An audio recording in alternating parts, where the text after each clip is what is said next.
The ജേർണലിസ്റ്റിലേക്ക് Kerala പോലീസും മലയാളികളും നിങ്ങൾ ഓരോരുത്തരും അതീവ ജാഗ്രത പുലർത്തേണ്ട ഒരു വൻ സാമ്പത്തിക തട്ടിപ്പ് സംഘത്തെക്കുറിച്ചുള്ള പ്രത്യേക അന്വേഷണ പരമ്പര ടീം ജേർണലിസ്റ്റ് ഇന്നു മുതൽ ആരംഭിക്കുകയാണ്.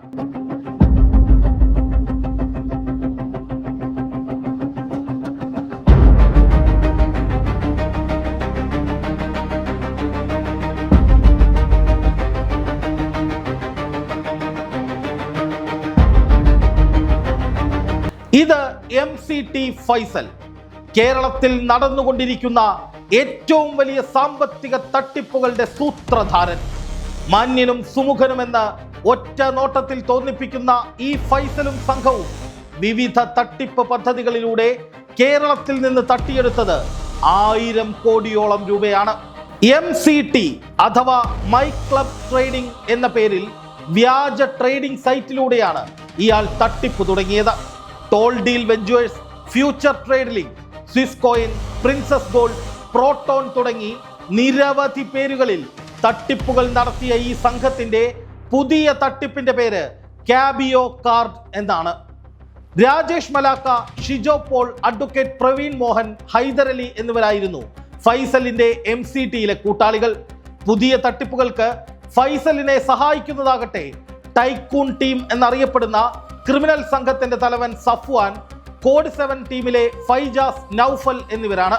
തൃശൂർ, പാലക്കാട്, ആലപ്പുഴ, കൊല്ലം, കാസർഗോഡ്, വയനാട്, മലപ്പുറം, കോട്ടയം, എറണാകുളം എന്നിങ്ങനെ 7 ജില്ലകളിലായി ഫൈസലിനും കൂട്ടാളികൾക്കുമെതിരെ കോടികൾ തട്ടിയതിന് 58 തട്ടിപ്പ് കേസുകൾ നിലവിലുണ്ട്. 2 തവണ ഫൈസൽ അറസ്റ്റിലുമായി.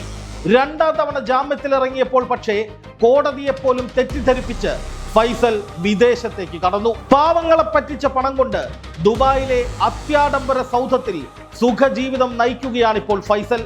ഇവിടെ ഇരുന്നാണ് കാബിയോ കാർഡ് എന്ന പുതിയ തട്ടിപ്പ് വഴി ഇയാൾ കോടികൾ പിരിക്കുന്നത്. വീണ്ടും മലയാളികളെ പറ്റിച്ചുകൊണ്ടേയിരിക്കുന്നത്.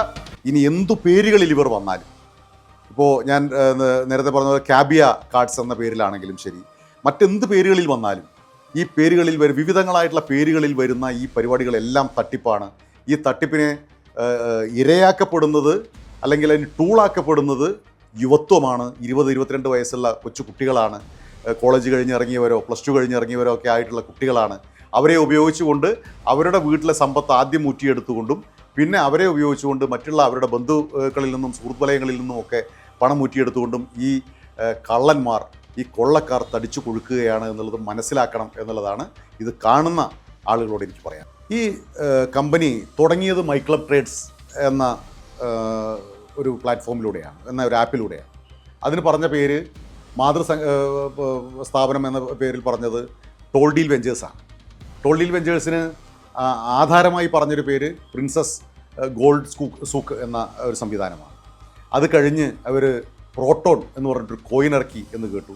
സ്വിസ് എന്നൊരു സംവിധാനം ഇറക്കി എന്ന് കേട്ടു. അങ്ങനെ ഇപ്പോൾ അവസാനം വന്ന് നിൽക്കുന്ന പേരാണ് ഞാൻ നേരത്തെ പറഞ്ഞ കാബിയ കാർഡ് എന്നുള്ള സംഭവം. അപ്പോൾ ഇതിനകത്ത് കോഡ് 7 എന്നൊരു ടീം ഇതിനു വേണ്ടി വർക്ക് ചെയ്യുന്നു എന്നുള്ളത് കേൾക്കുന്നുണ്ട്. അതുപോലെ ടൈക്കൂൺ എന്നൊരു ടീം ഇതിനു വേണ്ടിയിട്ട് വർക്ക് ചെയ്യുന്നു എന്നുള്ളത് കേൾക്കുന്നുണ്ട്. പല ആളുകളും നല്ല വേഷവിധാനങ്ങളോടുകൂടി കോട്ടും ടൈയും ഒക്കെ ഇട്ട് ഇത്തരത്തിലുള്ള വലിയ സംവിധാനങ്ങൾ നടത്തി, ഗെറ്റ് ടുഗദറുകൾ നടത്തി ഈ ആളുകളെ പറഞ്ഞ് പറ്റിക്കുന്ന, അവർക്കൊക്കെ ലക്ഷക്കണക്കിന് രൂപയുടെ വരുമാനവും കോടിക്കണക്കിന് രൂപയുടെ ആസ്തിയും ഈ സംവിധാനത്തിലൂടെ ഉണ്ടായി എന്ന് പറഞ്ഞ് പറ്റിച്ച് ഈ ആളുകളെ ഇതിലേക്ക് കൊണ്ടുവരുന്നൊരു സാഹചര്യമുണ്ട്. ആ സാഹചര്യത്തെക്കുറിച്ച് കൂടി കേരളത്തിലെ ജനങ്ങൾ ജാഗ്രത പാലിക്കണം എന്നാണ് പറയാൻ. കൊടും ക്രിമിനലായ ഫൈസൽ എങ്ങനെയാണ് വളരെ എളുപ്പത്തിൽ വിദേശത്തേക്ക് കടന്നത്? പ്രബുദ്ധ മലയാളികൾ ഈ തട്ടിപ്പ് സംഘത്തിന് തല വെച്ച് കൊടുക്കുന്നത് എങ്ങനെയാണ്? കേരള പോലീസിനെ വിദഗ്ധമായി കബളിപ്പിച്ച് എങ്ങനെയാണ് ഫൈസൽ ഇപ്പോഴും തട്ടിപ്പുകൾ തുടരുന്നത്? ആരൊക്കെയാണ് ഫൈസലിന്റെ സംരക്ഷകർ? ചോദ്യങ്ങൾ നിരവധിയാണ്. ഇതിനുള്ള ഉത്തരങ്ങൾ വിശദമായി അടുത്ത എപ്പിസോഡിൽ കാണാം.